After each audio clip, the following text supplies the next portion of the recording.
નેપાળની અંદર જે prime minister આવ્યા છે શાહ, એમના જે કેબિનેટ મંત્રીની અંદર જેટલા માણસો છે ને બધા એજ્યુકેટેડ માણસો લીધા છે પાછા, અને સાથે સાથે એમને ઘણા રૂલ્સ અને રેગ્યુલેશનો ચેન્જ કરી દીધા. 1990 પછી નેપાળની અંદર જેટલી પણ ગવર્મેન્ટો બની છે, જેટલી સરકારો બની છે અને જેટલા અધિકારીઓ હતા, જેમનું ભ્રષ્ટાચાર નિમિત્તેનું જેટલામના નામ હતા એ બધાનું ચેકિંગ એ લોકો ચાલુ કરાવી દીધું છે અને બધું ચેક કર્યું કે એમના જોડે આટલી બધી સંપત્તિઓ આવી ક્યાંથી.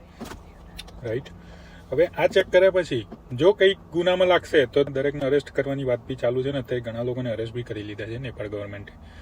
સાથે એમને સ્ટુડન્ટની અંદર નો પોલિટિક્સ સેક્શન લગાવી દીધો છે કે ભાઈ સ્ટુડન્ટો ખરા ને એ પોલિટિક્સની અંદર ભાગ ના લઈ શકે જ્યાં સુધી સ્ટડી કરતા હોય ત્યાં સુધીની વાત છે. અને એની સાથે એમના જે ગૃહ મંત્રાલયની અંદર જે યંગેસ્ટ મંત્રી બનાવ્યા છે એમને હોમ અફેર્સના, લાઈક દેટ જેમ આપણે ઇન્ડિયાની અંદર અમિતભાઈ શાહ છે એ રીતના એમના બી એક ગૃહમંત્રી છે જે યંગેસ્ટ છે, એમને બી એક દિશામાં આગળ વધ્યા છે કે ભાઈ નો વીઆઈપી કલ્ચર, કોઈ વીઆઈપી કલ્ચર હશે નહીં, કોઈ બધા રૂલ્સ અને રેગ્યુલેશન બધા નેતાઓ માટે બી સેમ જ હશે.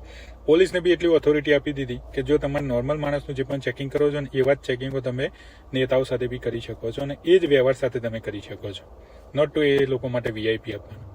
એમને એક્સપેન્સો ઓછા કરવા માટે જે 25 મંત્રાલયો હતા એમાંથી 17 કરી નાખ્યા છે.